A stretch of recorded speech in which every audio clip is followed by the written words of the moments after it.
ओम नमो भगवते वासुदेवाय। नमस्कार प्रिय भक्तों, क्या आप जानते हैं कि वर्ष का एक ऐसा महीना भी आता है जिसमें भगवान विष्णु जी स्वयं योग निद्रा में चले जाते हैं।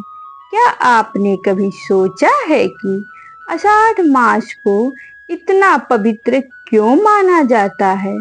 कहा जाता है कि जो व्यक्ति आषाढ़ मास की संपूर्ण कथा श्रद्धा से सुनता है, उसके जीवन से अनेक बाधाएं दूर होने लगती है, घर में सुख समृद्धि आती है और भगवान विष्णु जी की विशेष कृपा प्राप्त होती है। इसलिए इस कथा को अंत तक अवश्य सुने और कमेंट में श्रद्धा पूर्वक लिखें, ओम नमो भगवते वासुदेवाय। अब आइए आरंभ करते हैं आषाढ़ मास की दिव्य कथा। पौराणिक कथा। एक समय की बात है, देवता और असुरों के बीच लगातार युद्ध हो रहे थे और देवता बार बार हारने लगे थे।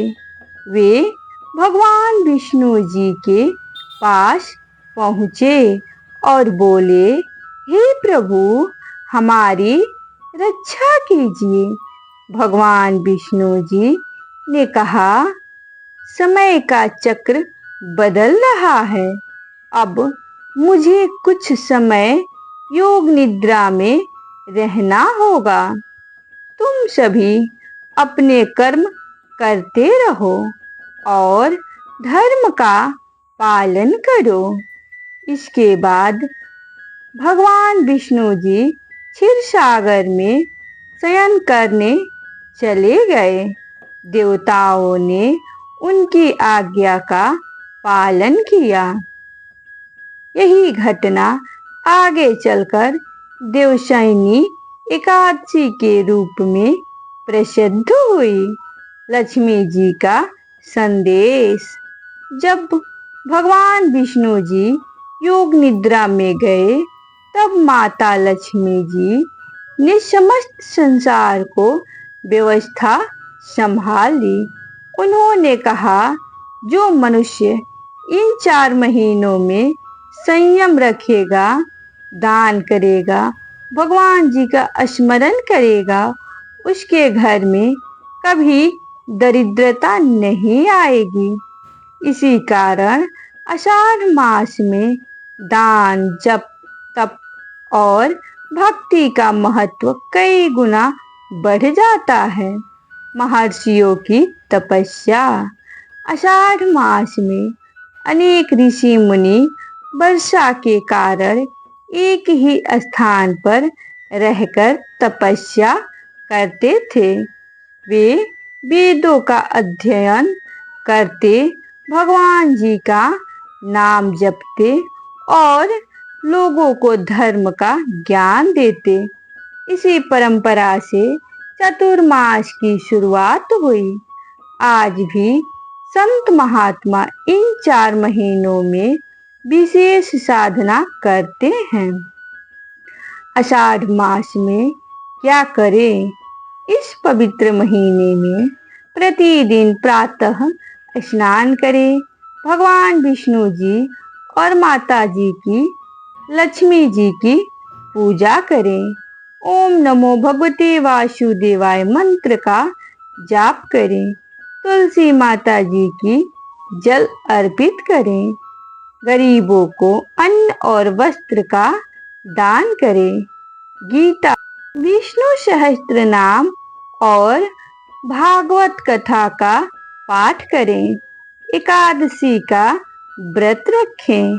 क्या नहीं करना चाहिए?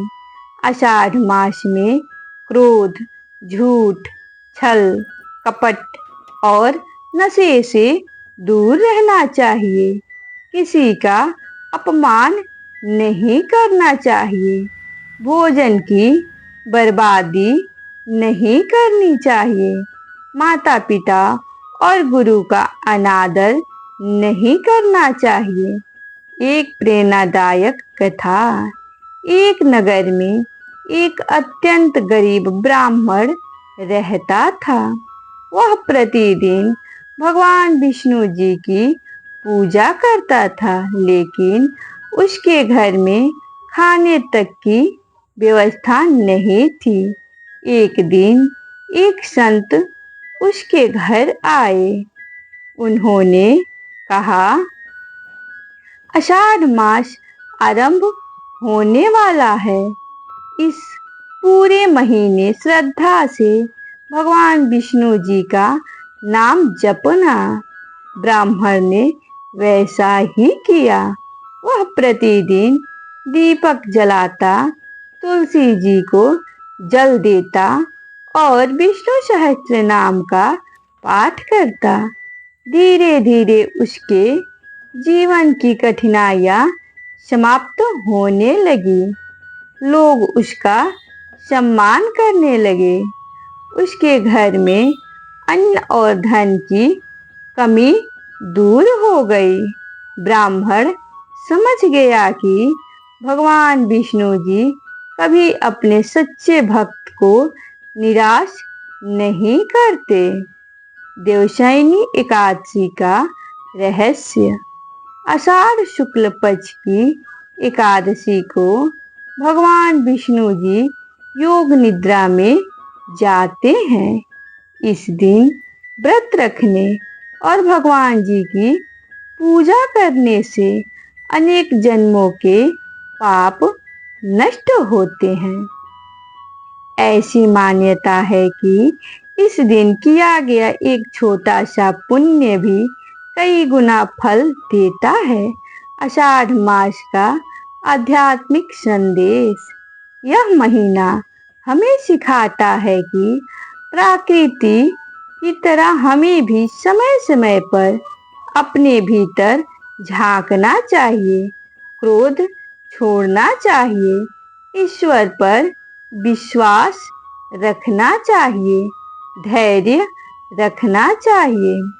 भक्ति और सेवा ही जीवन का सबसे बड़ा धन है। इस महीने मिलने वाले फल। जो व्यक्ति श्रद्धा से आषाढ़ मास का पालन करता है, उसके जीवन में सकारात्मक परिवर्तन आने लगते हैं। परिवार में सुख शांति बढ़ती है। आर्थिक परेशानियां धीरे धीरे कम होने लगती है। तो भगवान विष्णु जी और माता लक्ष्मी जी की कृपा प्राप्त होती है। मन को शांति मिलती है। तो प्रिय भक्तों, आषाढ़ मास केवल एक महीना नहीं, बल्कि आत्मशुद्धि, भक्ति और भगवान विष्णु जी के चरणों में समर्पण का पावन अवसर है। यदि हम इस महीने श्रद्धा, संयम और सेवा का मार्ग अपनाए तो हमारा जीवन भी भगवान विष्णु जी की कृपा से सुख, शांति और समृद्धि से भर सकता है।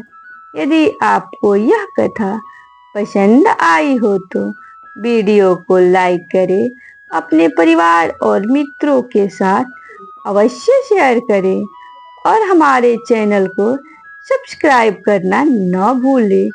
अंत में सभी भक्त प्रेम से बोले, ओम नमो नारायण। जय श्री हरि विष्णु।